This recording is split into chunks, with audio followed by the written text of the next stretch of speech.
Hello again. So in the last video, I talked about how the common factor in any successful painting method is a core set of fundamentals. And the sooner that you get a hold of those fundamentals, the sooner you can paint great paintings. You don't want to be like me and spend 10 years spinning your wheels, bouncing around from method to method and picking these things up the long way. So I wanted to talk with you about another very important fundamental of oil painting, which is color. And I'm going to use an example here from a master oil painter, John Singer Sargent. And I want to talk about desaturating color. You can see on the left here, I have the primaries, and then bottom I have white and black, just to give you a reference.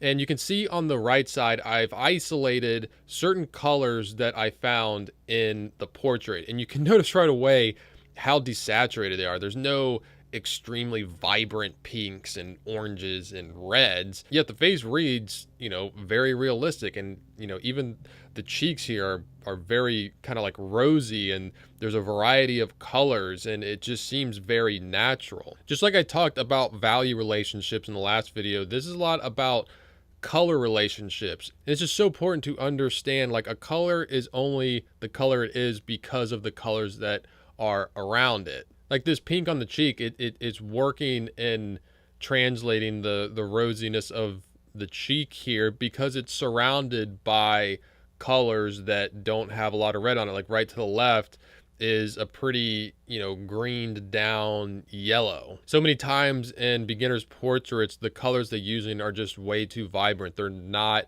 desaturating them with a color's complement.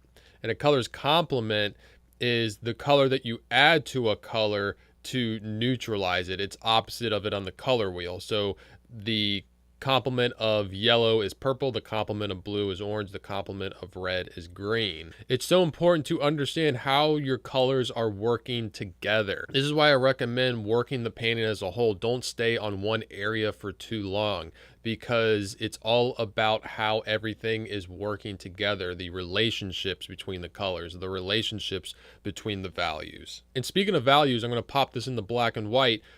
The values don't get that bright. I mean, this is a portrait with a direct light source and a good shine on the forehead here. And that pink that they're using for the shine of the forehead is not that bright. You can see with the white on the left, you can go a lot brighter. And I always tell my students, I say, try the best you can not to have pure white in your portraits. If you're having to go that bright to get a good highlight or like a shine look, that probably means that the other values and colors in your painting aren't dark enough. Like that highlight works because it's surrounded by darker values. This painting is just a masterful example of handling subtle shifts in value and color, which is why he was a master. And see, this concept of understanding subtle shifts in color relationships and value relationships, it's not just for portraits, it's for anything. It's for landscapes, it's for still lifes.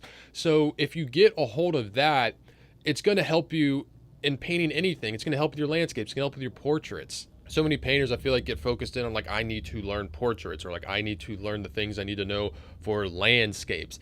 And yes, there are certain things that you can learn that will specifically help you with those things. But really the main things that are going to make any of those work derive from the fundamentals. And if you don't understand the fundamentals, you can learn all the tricks and all the special stuff to learn with landscapes or portraits or whatever, but it's never going to hold up because you don't have a foundational set of skills.